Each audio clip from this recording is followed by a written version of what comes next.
Hey everyone, Morten Ostad here. Welcome to my channel. Welcome to another vinyl community thread. I am continuing to follow up on Jakob's alphabet thread. Yes, they were ahead of me out there, so I thought I'd better keep it up. I did B a couple of days ago, and now comes the letter C.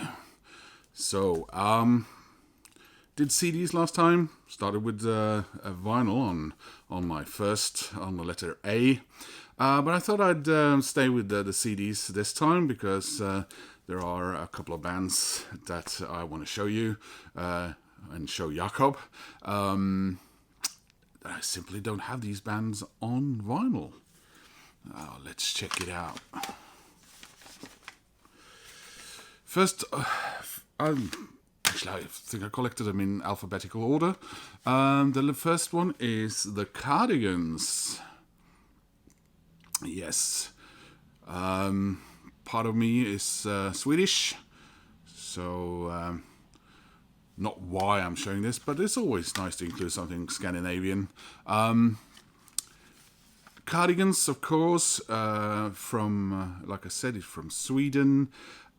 Front girl Nina Persson, wonderful singer, wonderful. She just, yeah. Remember, first time I saw her back in. Yeah, this one I think it's from '94. So this is Life. It's not their debut album.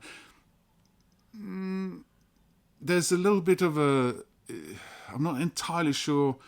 I think they did a Swedish version, and then they compiled sort of an album for the international market, which was some songs from the Swedish version and some from singles. Not this one. It's got a dog on it. And then came this one. And then they sort of rose to prominence and fame with their next album. Not least because of the song Love Fool, which was in the Baz Luhrmann film Romeo and Juliet with our friend Leonardo DiCaprio and Claire Danes. Is that correct? Yeah, I saw it in the movies. I remember looking around at crying teenage girls when that beautiful boy can't die. It's like, I'm sorry, have you really gone into, you're a teenager and you've gone in to see the movie Romeo and Juliet and you didn't know what was coming? And this was a lot of years ago, and I'm assuming the world isn't any smarter or better now. Anyway, they kept making 3 or 4 more, no, after, the next one with Love Fool, and then that one, next one, where they were driving with her sitting in a car that was moving with no driver. There's 2 video versions of that one. One shown on MTV and one not shown on MTV. And then they had a pause for a while and made 2 more albums, yeah. Nina has since made 3 albums proper. One as a cast, no, 2 I think, and then one a Nina Persson solo album. Next one, another band headed by a formidable woman, beautiful. I was so in love with her. Welsh. And they sang in Welsh on their first EP and on a couple of songs. On this, their debut album, it's Catatonia with Way Beyond Blue. I'm showing the debut album because I feel this represent them and their Welshness the most. I think they only did one other Welsh language song on one of their subsequent albums. They didn't last long, unfortunately. Cerys Matthews, she went on to sort of start a solo career, but personal things and all that. But This is actually I think it's my third copy of this album. First one got nicked at film college in Denmark, and the next one I was listening to it on the train with a Discman, if anyone remembers those. And then when I packed up a day after, when I was gonna take out the CDs I brought from Denmark and up to Oslo, I think it was, the CD wasn't in there. So somewhere I would have this still without the CD. I'd left the CD on the seat of the train, I think. Next one, Lloyd Cole. Originally of Lloyd Cole and the Commotions. I don't know how the story goes, if he got rid of the rest of the band or the band broke up properly. But this was his solo debut. One of those melancholy artists that did really quite well in Norway around that time. It's still doing some way. I remember there were 3 very melancholy records that I listened to around the same time, and a lot of Norwegians did. Maybe not so much Lloyd, but there was Leonard Cohen, who is that Black and Silver album where I think he's eating a banana on the cover. That album apparently sold as much in Norway as it did in the rest of the world. It was insane. Every household in Norway had that album. And the next one was another, deep-voiced, beautiful woman who sang beautiful melancholy soul. And that was Tanita Tikaram, if anyone remembers her.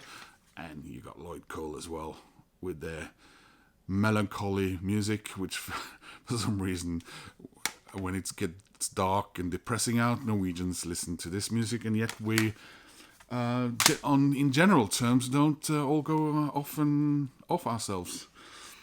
Next one, both Cardigans and Catatonia are bands that I learned about while I was at film college in Ebeltoft in Denmark from a Welsh student there, actually, really a nice guy. And he also inspired me to listen to this band. It's Corduroy. So we've had both Cardigans and Corduroy in this video. British. They're on the Acid Jazz label, or were back then. This one's from 94. I think this is their debut album. Best described as funky-ish, with jazzy elements. Quite funky. Nice tunes. And if not so much maybe on this album, but later, their music are a bit like a music score to 1970s heist movies, I suppose. I love them. I have several of their CDs, and out of here, kind of makes you think they're an ABBA tribute album. If you've seen, is it Arrival? Isn't it? Anyway, I really recommend checking out these guys. Finally, the letter C. I had to choose one of my all-time favorite bands. We're going down under again. Not literally. New Zealand, Australia's Crowded House. And their most formidable album, in my opinion, Together Alone.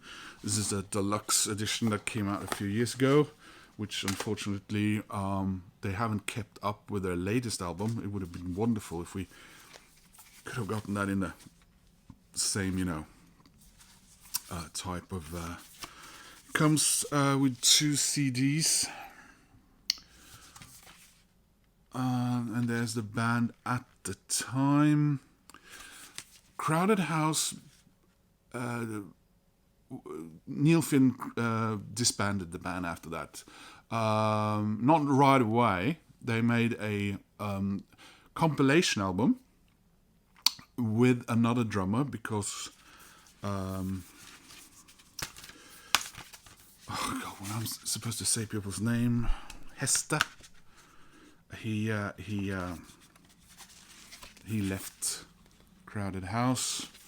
They got another drummer who played with them live for a little while, and they recorded a couple of songs that ended up on the compilation album. And then Neil, even without telling Nick Seymour, and this guy here, Mark Hart. Mark Hart, American sort of session musician, been with Supertramp, great musician. I always sort of felt that he, especially on this album, because the previous album, Woodface, that was, he sort of replaced Neil's brother, Tim Finn. But Mark Hart, I always felt that he was sort of the Alan Wilder of Crowded House. I felt that he must have had some sort of input in the arrangement and everything, and as an instrumentalist and all that. And so Neil said, no more, I don't want to continue. And I think the drummer leaving might have been part of that. So the drummer came back, and they went on a big PR stint. And then they played their final concert in front of on the steps of the Opera House, where I've been. And unfortunately, that was supposed to be it. And huge concert. You can get the DVD and the CD of that. Not sure if you can get it on Blu-ray. And then Neil starts a solo career, makes a couple of albums. And he just recorded another wonderful album with his brother as Finn Brothers. And I had tickets to see them here in Oslo, and then the news came that the drummer had unfortunately committed suicide. And Neil then started, that concert was then cancelled, by the way, so I didn't get to see him then. I'd seen Neil in as a solo artist in Sydney in 2000 for the Olympics concerts. And then unfortunately, like I said, well, not unfortunately, but he had started another solo album, and the drummer passing made him call Nick, and they got together with Mark and found another drummer, and it ended up recording a new Crowded House album, a wonderful album. They went on tour. I finally saw Crowded House as a band, and then they made another album. I saw them again. I stayed all the way up to the stage when the concert was over, and people started walking out, and then I just had a feeling that I should. And Neil comes back out, and there's three of us standing there, and he shook my hand. So I shook hands with my musical hero, Neil Finn. And then there were lots of years without any Crowded House again, and then he got Crowded House back together 3 years ago or whatever it was. But this time he replaced Mark Hart with his was it Mark Sherrod on drums. He replaced them with his two sons and also a former Split Enz member. So that's Crowded House now. I think they have something coming up in 2024. I know Neil's son, Liam, is about to release another solo album. Otherwise, you can also check out Liam's first band, Betcha Dupa. Another great band. Well, I was a lot of groaning on telling you Crowded House also always spurs me. I love them so much. Anyway, Jakob, that was the letter C. See if I can find something to show for the letter D. Please click like and subscribe, and I hope to see you again soon in another video. And thank you to everyone who's subscribed to me lately. I really appreciate it. I appreciate those of you who comment and write to me and tell your side of the musical story or whatever. Anyway, take care, guys. See you later. Bye.